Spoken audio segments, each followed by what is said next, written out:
안녕하세요. 업그레이드 허준입니다. 오늘 좀 새로운 장소에서 또 이렇게 두툼한 분과 함께 이렇게 일을 하고 있죠. 누구신지 되게 많이 궁금해 하실 것 같은데. 안녕하세요. 저는 고시네푸드라는 회사를 운영하고 있고요. 고시네푸드에서 고시를 맡고 있는 고석현이라고 합니다. 고시네푸드라는 회사가 아마 좀 생소하신 분들도 계실 것 같은데, 고시네푸드가 어떤 브랜드들을 전개하는 회사인지 한번 간략하게 소개해 줄 수 있을까요? 어떤 브랜드 한다보다도 그냥 뭐 숫자로 얘기하는 게 제일 명확할 것 같아요. 저희 6개의 브랜드를 운영하고 있고 7개의 직영점을 갖고 있고 연간 매출을 다 합치면 100억 정도 하고 있는 회사로 열심히 하고 있습니다. 아마 이런 업을 좀 관심 있는 분들은 양문이라든지 아니면 너츠비어, 그다음에 최근에 성수동에서 되게 핫한 그 오뎅바인 휘뚜루까지 아마 SNS나 다양한 채널을 통해서 보시지 않았을까 싶어요. 이게 이런 F&B 브랜드들이 어떻게 탄생하고, 아니 어떻게 이런 브랜드들이 툭툭 나오지? 그래서 그런 인사이트도 오늘 들어보고, 대표님이 브랜드를 만들 때 그 브랜딩에 있어서에 대한 철학이라든지 브랜드를 만들어가는 과정에서 되게 고민했던 부분들, 드릴 수 있는 그런 조언 같은 것들을 좀 얘기해 보면 좋을 것 같아요.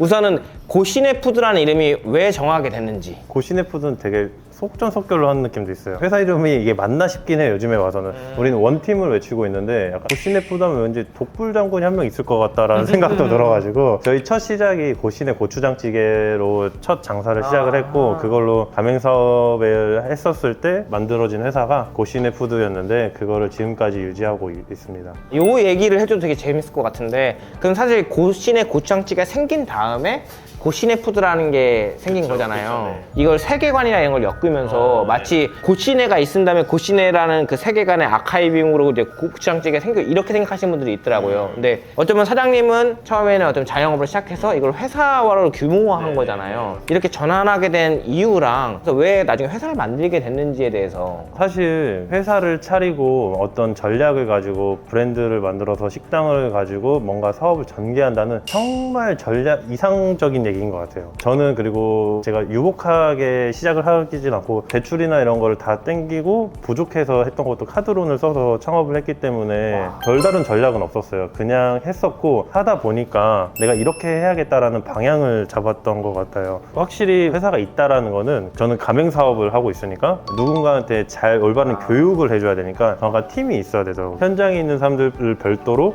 팀 구성을 해야 되기 때문에 그때 회사가 창립이 됐습니다. 프랜차이즈라는 그런 이야기를 들었을 때 우리가 대부분 프랜차이즈 하면 떠오르는 브랜드들이 있고, 그 브랜드는 뭔가 되게 규격화되어 있고 어떻게 보면은 조금은 코지한 느낌이라고 해야 되나? 그런 부분이 없는 경우도 되게 많거든요. 고시네푸드에서 뭐 전개하는 그런 브랜드들을 가면은 이게 프랜차이즈인가? 쉽게 저는 그렇게 느끼는 브랜드들이 되게 많아요. 이 차별점이 되게 미묘한 한 끗 차이인데, 대표님만의 뭔가 이걸 만들어내는 팀이나 이런 게 있어요? 왜 우리가 알고 있는 1세대 프랜차이즈들 있잖아요. 뭐 놀부부대찌개, 육안의 닭갈비, 그냥 간판만 바뀌지 뭔가 똑같은 느낌이잖아요. 그래서 고시네 고추장찌개로 가맹사업을 했다가 코로나 때문에 폐업도 했고, 그리고 벼랑 끝에서 창업했던 게 남영동 양문 소갈비집이었고, 그 다음에 제가 느꼈던 거는 그럼 나도 이제 제대로 놀부부대찌개 같은 셋업을 해서 프랜차이즈 사업을 해봐야겠다. 근데 제가 잘하는 거는 컨셉슈얼한 이런 브랜딩을 잘하는 것 같은데, 이런 규격화된 걸로 해야지 사람들이 좋아하는구나 라는 게 그 선배들의 좋은 사례들이 많으니까, 롤모델들이 그대로 해봤어요. 천하제일 소뚜껑이라는 브랜드가 그런 브랜드인데, 천하제일 소뚜껑 하면서 느낀 거는 엄청 사랑받진 않더라고요. 요즘 시대, 제가 느낀 거는 그때 시대가 좀 변했다, 사람들이 바라보는 프랜차이즈의 시선이 3세대에서는 좀 다른 방향으로 접근을 해야 된다라고 생각을 합니다. 코로나가 정말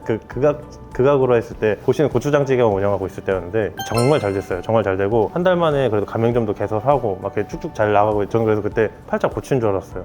첫 술에 배가 불렀어가지고 지금 돌이켜보면은 진짜 애송인데, 네. 그때 당시에는 내가 대장인 줄 알았었어요. 그래서 막 쭉쭉 확장하려고 막 사무실 세팅도 하고 막 했었는데 9시 영업 제한이 있었던 거 기억나요? 그쵸, 맞죠. 이게 요즘에는 사람들이 좀 잘 기억을 못 그 하더라고요. 몇 명이서 못 모이게 하는 것도 있었고. 맞아요, 2인. 근데 아까 제가 카드로 썼다 했잖아요. 고정비가 너무 센 거예요. 술집인데 나는. 그래서 이렇게 가면은 보이잖아요. 한 다음 달, 다다음 달. 그래서 그때 했던 거는 9시 영업 제한 속에서 제일 높은 매출을 일으킬 수 있는 게 뭐야? 이걸 시작했던 것 같아요. 근데 그게 고깃집이었고 그 매출 기준으로 해서는 돼지고기보다는 소고기였어요. 짧은 시간 안에 어떤 객단가를 일단 최대치로 매출, 높여야 되는데 매출 만점, 네. 그런다고 했을 때는 사실 뭐 김밥이나 이런 음식보다는 맞습니다. 고기가 더 잘 나갈 것이고. 맞습니다. 네. 그리고 저는 메뉴 기획을 할 때 1등이 없는 시장인가? 라는 생각을 항상 있어요. 뭐 예를 들어서 치킨 혹시 어디 거 좋아하세요? KFC와 KFC. 햄버거도 굉장히 좋아하시잖아요. 치킨버거는 락카두들입니다. 네, 명확합니다. 전 치킨버거는 락카두들. 근데 1등이 없는 시장인가? 라고만 했을 때는 정말 좀 막 이런 음식도 나올 수 있을 것 같아요.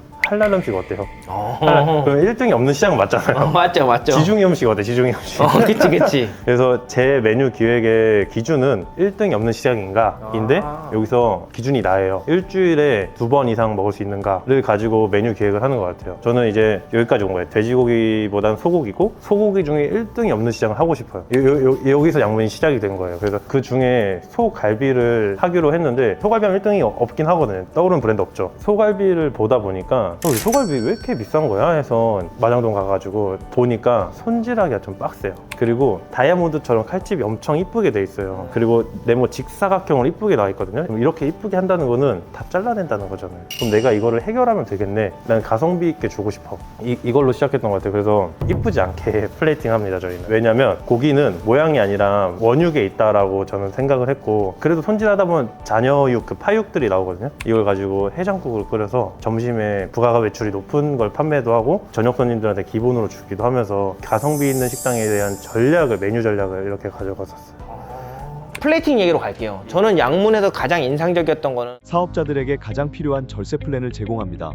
세금 환급, 정부 지원금, 세무 컨설팅을 모두 한 번에. 세무법인 글로비. 플레이팅 얘기로 갈게요. 저는 양문에서 가장 인상적이었던 거는 그 은색 접시에다가 고기를 이렇게 돌돌 말아서 그 플레이팅이 되게 인상적이었는데 거기다가 정육에 나오는 그 빌지가 이렇게 세상 힙할 수가 없어. 정육점 사장님은 뭐 이쁜 금색 접시에다가 막 버섯 올리고 고추 올리고 방울토마토 올리고 그렇게는 안 할 것 같았어요. 그냥 난 접시냈기 때문에 그 플레이팅이 나왔던 것 같아요. 뭔가 브랜드를 만들 때 그 영감을 받는 대표님만의 그런 뭐 영감의 원천이라든지 아니면 영감을 어디서 봐서 뭐 어떤 식으로 각자 브랜드를 전개하는지. 저는 김밥 천국을 가도 좀 같이 가면 좀 사람들이 불편해하거든요. 왜냐면 단무지 못 쓰는지 봐야 되고 주방에 몇 명 들어가 있는지 봐야 돼요. 이런 거를 막 사고를 막 계속 습관을 하는 것 같아요. 그러다가도 최근에는 콩나물국밥집에 갔는데 콩나물국밥 1등이 있는가? 없어. 일주일에 2번 이상 먹을 수 있어. 근데 문제점을 그때 막 돌이켜봐요. 뭐 아침에는 매출이 좀 높은 편이거든요. 점심 매출이 떨어지더라고요. 그 오피스에 있는데도 왜 떨어지지? 단백질이 부족하다. 맞아. 그러니까 고기나 이런 게 맞아요, 부족한 거지. 맞아요. 콩나물국밥을 뭐 4,900원에 팔고 싶은데 근데 이거 단백질 어떻게 채워주지? 생각했어요. 장조림 혹시 좋아하세요? 근데 장조림을 막 사람들한테 물어도 싫어하는 사람은 잘 없을 거예요. 돼지고기 장조림 뒷다리살로 해서 이거 막 무한리필로 퍼먹게 하면 안 되나? 근데 이렇게 되면은 이게 코스가 남나? 그러면은 우리 단가 어떻게 올리지? 그러면 잘 어울리는 게 뭐가 있지? 라면은 또 어울릴 것 같은 거. 이 레퍼런스를 그때 찾아요. 그 동동국수라고 육개장 먹었던 기억이 있는데 거기는 전 테이블에 육전이 깔려요. 판매를 해요. 정말 좋았던 게 한 접시가 16,000원 정도 하고 반 접시가 8,000원이에요. 반 접시 다 시키는 거예요, 전 테이블. 이게 그러면은 이게 한 접시에 대한 전략이 그런 것 같아요. 한 접시를 팔기 위해서 한 접시를 넣은 게 아니라 반 접시를 팔기 위해서 한 접시를 갖다 놓은 거. 그러면 콩나물밥 시키면서 기름 냄새가 앞에서 막 나 안 시키기 좀 힘들지 않나. 이런 거를 먹으면서 한 번에 생각을 안 나요. 이게 먹으면서 이 문제점이 뭐지? 뭐 하면서 계속 생각을 해보는 거예요. 내가 한다면 어떻게 할까? 식당을 브랜드 기획하는 것도 하지 않더라도 습관을 하면 될 것 같아요. 내가 김밥 천국에 김밥을 먹고 있는데 어떻게 하면은 김밥을 더 브랜딩적으로 더 섹시하게 만들 수 있을까에 대한 고민을 하고 하는 습관이 있어야 된다라는 거 있는 것 같아요. 석현 대표님이 생각하시는 브랜딩이라는 것은 무엇인지를 한번 얘기해 주시면 좋을 것 같아요. 아까 저는 브랜딩 그 단어 자체에 대해서 ing 말씀을 많이 해주셨잖아요. 네네. 지금 그리고 인터뷰가 보통 그 탄생하기 전 얘기를 많이 한 것 같아요. 그래서 저는 이거를 브랜딩, 그 브랜드 하나의 기점으로 봤을 때 출산 같다라는 느낌이 들거든요. 탄생하기 전까지 그 애기 뱃속에서 키울 때도 잘 좋은 거 먹이고 잘 키워야 되는데 이게 나오고 나서는 더 지옥인 거예요. 이때부터가 시작인 것 같아요. 얘가 나쁜 길을 가면은 올바른 길로도 해야 되는데 브랜드야말로 진짜 그런 게 있어요. 그래서 결국은 이 사람이 사랑받고 잘 크려면은 물리적인 어쩔 수 없는 시간이 필요하다. 돈이나 뭔가의 기술로 성장하는 게 아니라 물리적인 시간이 필요한 것 같긴 해요. 그동안 끊임없이 잘 할 수 있도록 우리는 부모로서 그거를 잘 돌봐줘야 된다. 지금 인상적이었던 거는 물론 낳은 다음에 키우는 것도 되게 중요하지만 그 전에 키우기 전에 그 뱃속에서의 그때도 좋은 걸 말고 되게 조심해야 한다는 그거를 알고 있었던 건데도 다시 들으니까 너무 새롭네요. 그렇다면 본인의 브랜드를 이렇게 만들 때 그 브랜딩에 주안점을 주시는 포인트들은 뭐예요? 아, 저는 출신이 요리사여서 그런지 확실히 메뉴적인 상상을 좀 많이 하는 것 같아요. 꼭 신메뉴가 브랜딩이라고 보기는 좀 어려운 것 같고 하나의 생명력을 주는 것 같아요. 그냥 먹이 주듯이 그냥 뭐 그 가끔 사람도 일요일날 그 쉰다고 핸드폰 보면은 정신병 걸린다고 얘기하거든요. 나가라고. 그러니까 좋은 것도 보고 날 사랑해야 된다고. 그러니까 맥도날드나 롯데리아 같은 경우에도 끊임없이 신메뉴가 들어왔다 나갔다 들어왔다 나갔다 하잖아요. 이들은 그러면 저보다 1000배 몇만 배 위에 있는 고차원에 있는 F&B 기업인데 이 사람들은 왜 그냥 바보라서 하진 않겠다 라는 거를 정의를 그냥 사례를 보면서 해버렸어요. 어디서 영감을 좀 많이 받아요? 영감 받는 또 포인트들이 있어요? 그 전 쭈니 형이랑 같이 다니면서 에이 엇글 촬영이라 그런 얘기 하지 그래요? 말고 솔직하게. 인스타에 일본 계정을 좀 많이 보는 것 같긴 해요. 일본 계정. 제가 팔로우 하시는 분들이 일본 푸디가 정말 많아요. 그래서 거기서 영감을 많이 가져오고 있어요. 대표님이 하고 있는 이 업에 대한 뭔가 사명감?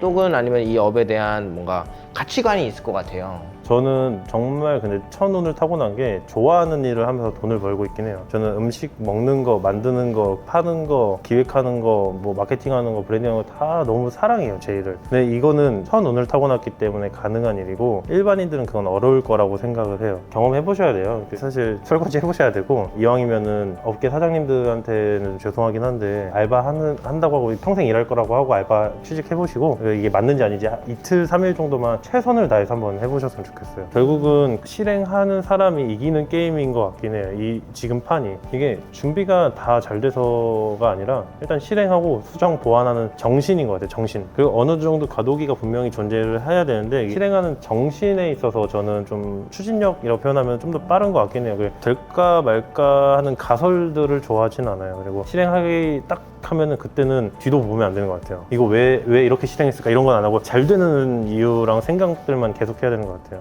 내가 아니면 누가 하지? 라는 생각돼요. 내가 망하면 대한민국이 망하는 거다. 올리원이 꿈인데 넘버원이 아닌 뭐 이런 걸로 막 계속 스스로한테 막 다짐을 해요. 대체 불가한 사람이 되고 싶고 대체 불가한 우리 팀이 됐으면 좋겠긴 해요. 이 영상이 당신의 업글에 도움이 되었다면 구독, 좋아요 부탁드립니다.